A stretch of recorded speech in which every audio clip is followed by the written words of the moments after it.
एक चीज और डिस्कस करना रह गया था कि डिफरेंस बिटवीन हिमालयन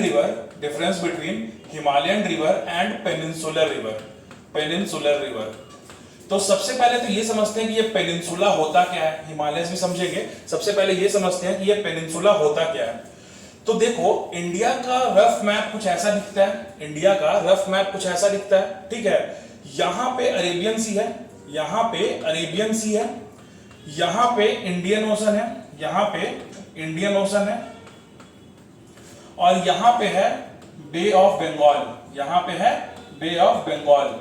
तो अब एक बात को समझो, ये जो पोर्शन तुम्हें दिखाई दे रहा है, इसके तीन साइड में वाटर बॉडी है, यानी अरेबियन सी है, इंडियन ओशन है और बे ऑफ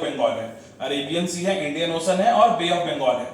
तो एक पीस ऑफ लैंड को जब वाटर बॉडी तीन साइड से कवर करते हैं या सराउंड करते हैं, when a piece of land is surrounded by water body from three sides, then this particular land will be known as peninsula. When a piece of land is surrounded by water body from three sides, then this piece of land will be known as peninsula. तो peninsular reverse जो है, जाहिर सी बात है कि यहां पे बहने वाले रिवर्स होंगे। तो अब हमको ये डिस्कस करना है कि पेनिनसुलर रिवर्स में और हिमालयन रिवर्स में क्या फर्क है।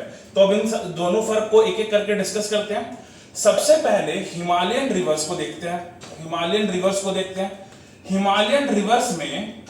रिवर्स में जो रिवर्स निकलती हैं वो हिमालयस रेंज में आने वाले ग्लेशियर से निकलती हैं। हिमालयन रिवर्स जो होती हैं वो हिमालयस में जो ग्लेशियर्स हैं उनसे निकलती हैं। ग्लेशियर्स धीरे धीरे मेल्ट करते हैं और पानी धीरे धीरे निकलता रहता है।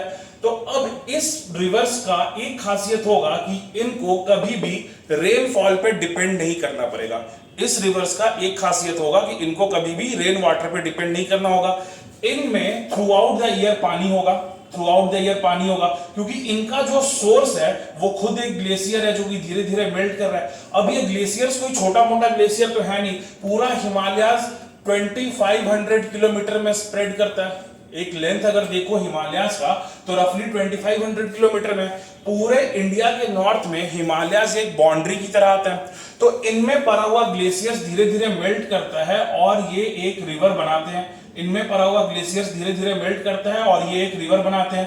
तो इन रिवर्स में पानी हमेशा ज्यादा होगा as compare to peninsular rivers. तो पहला पॉइंट ये है कि हिमालयन रिवर्स में पानी हमेशा ज्यादा होगा as compare to peninsular reverse.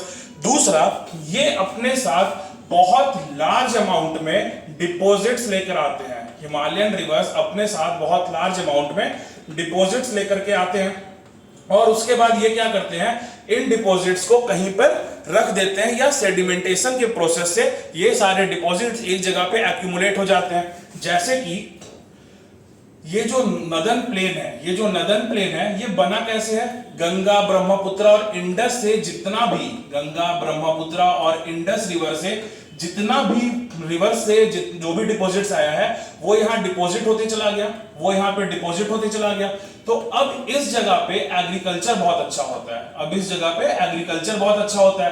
और ये नदर्न प्लेन्स इसलिए भी डेंसली पॉपुलेटेड है क्योंकि पहला तो यहाँ पे एग्रीकल्चर बहुत अच्छा हो रहा है, दूसरा यहाँ पे रिवर वाटर अवेलेबल है।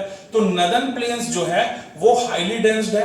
कारण क्या कि एग्रीकल्चर बहुत अच्छा हो रहा है। एग्रीकल्चर क्यों अच्छा हो रहा है, क्योंकि जितने भी रिवर से डिपॉजिट्स आ रहे हैं वो यहाँ सेडिमेंट कर जा रहे हैं। अब यहाँ का जो सॉइल है वो बहुत ज्यादा फर्टाइल बन जाता है। यहाँ पे जो मिलता है सॉइल उसको बोलते हैं अलुवियल सॉइल। यहाँ जो सॉइल मिलता है नदर्न प्लेन्स में उसको बोलते हैं अलुवियल सॉइल। अब यहाँ पे इतना ज्यादा डिपॉजिट्स होने की वजह से एग्रीकल्चर अच्छा होगा तो जाहिर सी बात है वहां पे ही ज्यादा पॉपुलेशन रहेगी, रिवर वाटर भी अवेलेबल है। दूसरा डिफरेंस हम लोग को देखना है पेनिनसुलर रिवर्स और हिमालयन रिवर्स में। दूसरा डिफरेंस ये हो गया कि पेनिनसुलर रिवर्स में डिपॉजिट्स बहुत कम आते हैं, हिमालयन रिवर्स में डिपॉजिट्स बहुत ज्यादा आते हैं। हिमालयन रिवर्स में डिपॉजिट्स ज्यादा आएंगे, पेनिनसुलर रिवर्स में कम आएंगे। तीसरा डिफरेंस ये होता है कि हिमालयन रिवर्स में बहुत ज्यादा पानी होने के कारण ये अपना कोर्स बहुत ज्यादा चेंज करते हैं, जिस वजह से फ्लडिंग होती है पूरे नदर्न प्लेन में। हिमालयाज अपना कोर्स बहुत ज्यादा चेंज करते हैं, जिस वजह से फ्लडिंग होती है नदर्न प्लेन में। पेनिनसुलर रिवर्स अपना कोर्स बहुत ज्यादा चेंज नहीं करते हैं, पेनिनसुलर रिवर्स अपना कोर्स बहुत ज्यादा चेंज नहीं करते हैं, और इस वजह से यहाँ पे फ्लडिंग का चांसेस कम हो जाता है। फ्लडिंग ज्यादातर हिमालयन रिवर्स की वजह से होता है, क्योंकि इनमें एक तो वॉल्यूम ऑफ वाटर बहुत ज्यादा है, और दूसरा ये अपना कोर्स बहुत ज्यादा चेंज करते हैं, तो ये डिफरेंस हो गया हिमालयन रिवर्स में और पेनिनसुलर रिवर्स में। हिमालयन रिवर्स में थ्रू आउट द ईयर पानी होगा, पेनिनसुलर रिवर्स में पानी थोड़ा कम हो जाता है, क्योंकि पेनिनसुलर रिवर्स डिपेंड करता है रेनफॉल पे, हिमालयन रिवर्स पूरी तरह से डिपेंड करता है अपने ग्लेशियर पे। दूसरा, हिमालयन रिवर्स अपने साथ बहुत ज्यादा डिपॉजिट्स एंड सेडिमेंट्स लाएंगे और एक जगह लाके रख देते हैं, जो कि नदर्न प्लेन से, इसलिए वहां पे फर्टाइल सॉइल मिलता है, एग्रीकल्चर ज्यादा अच्छा होता है।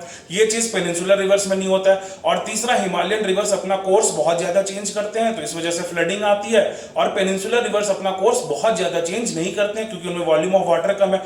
एक स्टूडेंट पूछा था कि वॉल्यूम ऑफ वाटर ज्यादा होने की वजह से रिवर का कोर्स चेंज करने का क्या संबंध है, तो इसका कनेक्शन ये है कि जब रिवर फ्लो करता है ना, तो उसके इस तरफ भी लैंड होगा, ये रिवर इस लैंड को धीरे धीरे इरोड कर रहा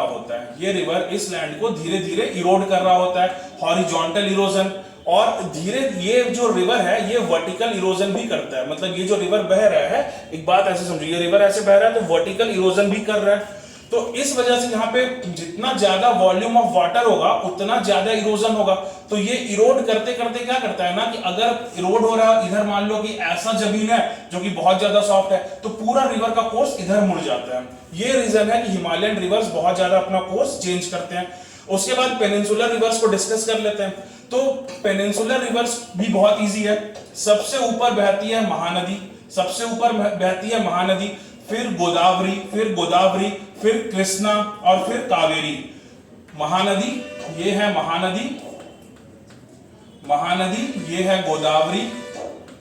ये है गोदावरी, ये है कृष्णा और ये है कावेरी।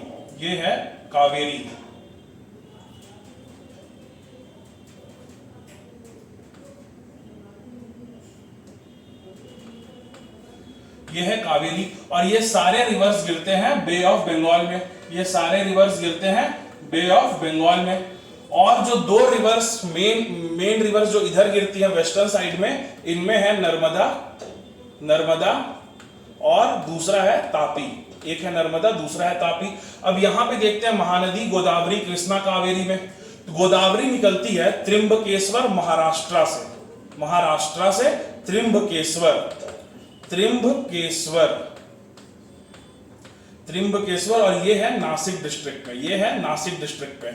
अब एक बात और बता देते हैं, ये जितनी भी नदी है ना, महानदी, गोदावरी, कृष्णा, कावेरी, ये सब के सब डेल्टा फॉर्मेशन करते हैं। ये सब के सब मर्ज करने से पहले, ओशन में गिरने से पहले डेल्टा फॉर्म करते हैं, और इधर वाले रिवर डेल्टा फॉर्म नहीं करते हैं। अब ये देख लेते हैं कि डेल्टा क्या होता है।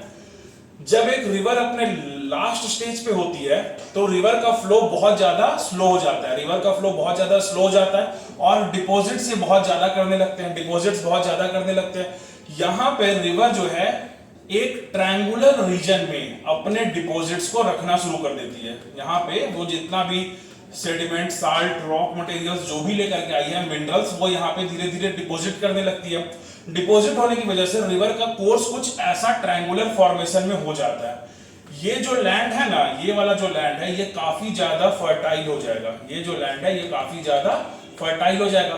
यहाँ पे डिपॉजिट्स करना शुरू कर दिया, और उसके बाद रिवर मिल जाती है ओशन से। इसी को बोलते हैं डेल्टा। ये जो ट्रायंगुलर रीजन बना ना, जहां पे काफी ज्यादा डिपॉजिट्स हो रहा है, इसी को बोलते हैं डेल्टा। ये डेल्टा जो है एग्रीकल्चर के लिए बहुत अच्छा होता है। ये जो डेल्टा है वो एग्रीकल्चर के लिए बहुत अच्छा है। तो जितना भी ईस्टर्न फ्लोइंग रिवर है वो बनाती है डेल्टा, जो कि एग्रीकल्चर के लिए बहुत अच्छा होता है। तो थैंक यू, आज का क्लास का टाइम खत्म हो गया, तो फिर हम लोग अगली वीडियो में मिलते हैं।